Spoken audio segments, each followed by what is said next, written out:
सुंदरपुर गांव में एक विशाली नाम की लड़की रहती थी। वो तो बहुत ही नेक दिल औरत थी और सबकी बहुत ज़्यादा मदद किया करती थी। कुछ समय के गुजरने के बाद सुंदरपुर गांव में तो सूखे का मौसम आ जाता है और हर खेत सूख जाता है। और थोड़ी देर बाद ही नंदनी कहती है ऐसे, दोस्तों, जब से ये सूखा पड़ा है हमारा तो जीना ही दुश्वार हो गया है। न जाने अब हम इस मुश्किल से कैसे बाहर आएंगे। हाँ हाँ दोस्तों, नंदिनी तो बिल्कुल ठीक कह रही है। इस सूखे की वजह से तो हमारे पास खाने को कुछ भी नहीं बचा है। अब हम क्या करें। हाँ हाँ विशाली, निधि और रीता तो बिल्कुल ठीक ही कह रही है। इस सूखे की वजह से तो हमारा सुख ही जैसे दूर हो गया हो। हाँ हाँ दोस्तों, ये तो तुम बिल्कुल ठीक ही कह रही हो। इस सूखे की वजह से तो हमारी जिंदगी में बहुत बड़ा तूफान आ गया है। न जाने क्या करें। विशाली, ये तो तुम बिल्कुल ठीक ही कह रही हो, मगर तुम ही एक हो जो हमें इस मुश्किल से बाहर निकाल सकती हो। हमें कुछ बताओ। विशाली, तुम ही हम में से सबसे समझदार हो। तुम्हें इस विषय के बारे में सोचना चाहिए और जब कुछ मालूम हो जाए तो हमें भी बता देना। विशाली की दोस्तें तो उससे ऐसा कहकर जल्दी से वहाँ से चली जाती हैं और विशाली भी कुछ देर बाद वहाँ से अपने घर जाती है। मेरे पास तो बस ये कुछ पराठे और थोड़ी सी चटनी ही बच गई है। सूखे की वजह से तो खाने को कुछ भी नहीं मिल रहा है। अभी विशाली इतना ही कहती है कि थोड़ी देर बाद ही उसे एक आवाज सुनाई देती है। विशाली तो जल्दी से बाहर आ जाती है और फिर कुछ देर बाद ही उस लड़की को अपने घर ले जाती है वो।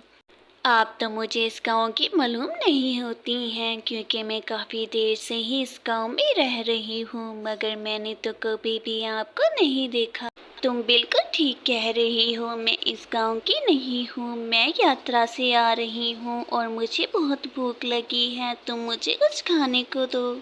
विशाली के पास जो थोड़ा सा खाना होता है वो तो उसको दे देती है और वो भी जल्दी से वो खाना खा लेती है। खाना खाने के फौरन बाद ही वो लड़की तो वहाँ से लुप्त हो जाती है। अभी मेरे सामने ही तो वो विदेशी लड़की यहाँ बैठकर खाना खा रही थी, तो फिर अचानक वो यहाँ से कहाँ गायब हो गई है।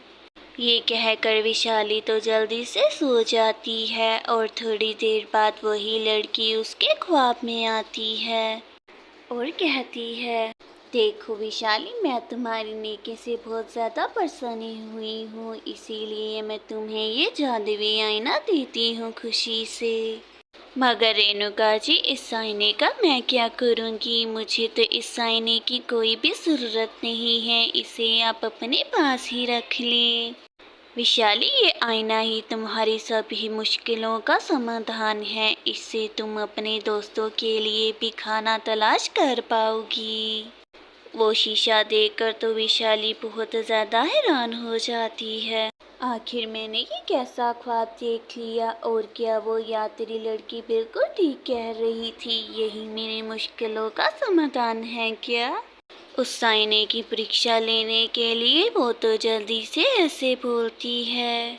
विशाली तो जल्दी से वही मंत्र बोलती है जो यात्री लड़की उसे बताती है और उसे आईने में फल नजर आते हैं कुछ, और वो तो खुश हो जाती है।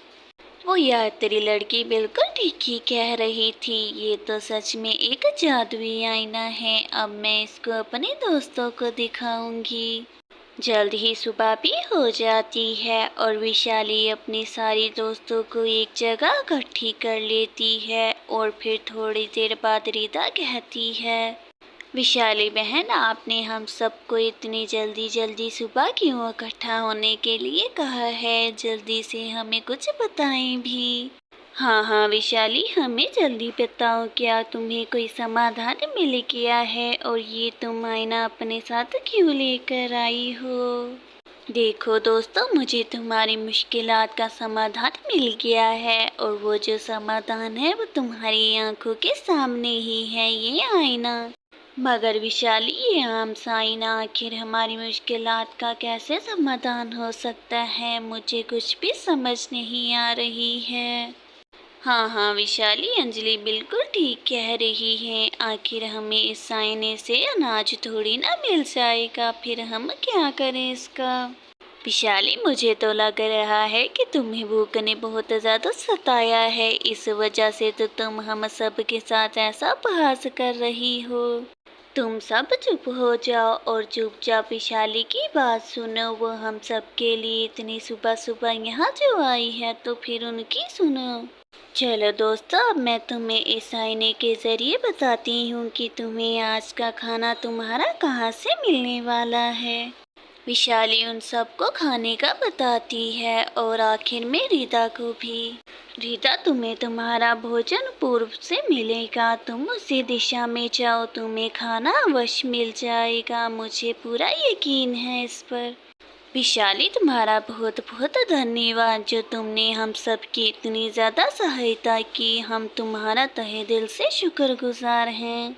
रीता, अगर मैं तुम लोगों की मदद नहीं करूंगी तो इसके अलावा किसका करूंगी। तुम्हारे अलावा इस दुनिया में आखिर मेरा है ही कौन। विशाली, मुझे ये सुनकर बहुत ज़्यादा प्रसन्नता हुई कि तुम हम सबको अपने ही परिवार का हिस्सा मानती हो। मैं बहुत खुश हूँ आज, सच में। रीता तो विशाली को ये कहकर जल्दी से अपना भोजन तलाश करने के लिए वहाँ से चली जाती है और दूसरी तरफ गौरी अपने पति से कहती है, सूरज जी, आपको मालूम है क्या कि उस मूर्ख विशाली को आज एक जादुई आईना मिला है जिससे वो भोजन तलाश कर सकती है। फिर तो गौरी जी, वो शीशा तो हमारे पास ही होना चाहिए ताकि उसके बदले में हम गांव वालों से महंगे महंगे उपहार लें। ये तो सूरज जी आप बिल्कुल ठीक कह रहे हैं। वो मूर्ख विशाली तो सबको फ्री एक्सपोस ही भोजन का बता रही है, सच में।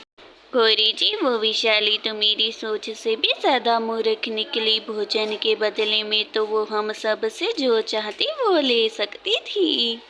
वो मूर्ख नहीं है, बहुत ज्यादा चालाक है। हम सबको भोजन के बारे में बताकर खुद बहुत ज्यादा महान बनना चाहती है वो। गौरी जी, हमें भोजन का बताने से उसे कौन सा रिवार्ड मिल जाएगा, और वैसे भी मुझे लगता है वो कल से ही पैदल हो गई है। अब आप ये सब बातें छोड़ दें और ये प्लान बताएं कि हम आखिर उस विशाली के बच्चे से वो शीशा कैसे चोरी कर सकते हैं दोनों। गौरी जी, आपको तो बस जाकर उस विशाली के दरवाजे पर जोर जोर से यही कहना है कि मुझे बहुत ज्यादा भूख लगी हुई है। गौरी तो अपने पति के कहने के मुताबिक वैसा ही जाकर करती है वो। विशाली, विशाली, जल्दी से अपने घर से बाहर आ जाओ, मुझे बहुत ज्यादा भूख लगी हुई है, इस भूख से तो मैं मर ही जाऊंगी। विशाली जी अपने कमरे में बैठी हुई थी, उसको भी ये आवाज़ें सुनाई देती हैं और वो जल्दी से अपने घर से बाहर आ जाती है। राधा के घर के पिछली खिड़की से सूरज तो उसका जादुई आईना चोरी कर लेता है और फिर उससे आकर ऐसे कहता है, विशाली, तुम गौरी की बातों पर ज्यादा ध्यान मत दो। काफी देर भोजन ना करने की वजह से उसकी तबीयत बस खराब हो गई है। सूरज तो गौरी को लेकर जल्दी से वहां से चला जाता है अपने घर की तरफ। जादुई आईना, जादुई आईना, मेरा जादुई आईना कहाँ चले गया। अभी तक मैं उसको यहीं पर रख कर बाहर गई थी थोड़ी देर। विशाली तो जाकर सबको बताती है कि उसके घर से किसी ने जादुई आईना चुरा लिया है और फिर वो सब मिलकर उस चोर को ढूंढना शुरू कर देते हैं। दूसरी तरफ सूरज जैसे ही जादुई आईने से खाने के बारे में पूछता है, वो तो बर्फ में जम जाता है और गौरी बहुत ज़्यादा परेशान हो जाती है। गौरी तो जल्दी से जाकर वो जादुई आईना विशाली को दे देती है और उसे देते साथ ही सूरज तो बिल्कुल ठीक हो जाता है घर पर। उन दोनों को ही जल्द से जल्द अपनी गलती का एहसास भी हो जाता है। तुम सब कृपया कर कर हम दोनों को माफ़ कर दो। हम दोनों को अपनी गलती का एहसास हो गया है, अब तुम हमें माफ़ कर दो। वो सब तो उन दोनों को माफ़ कर देते हैं और खुशी खुशी रहते हैं।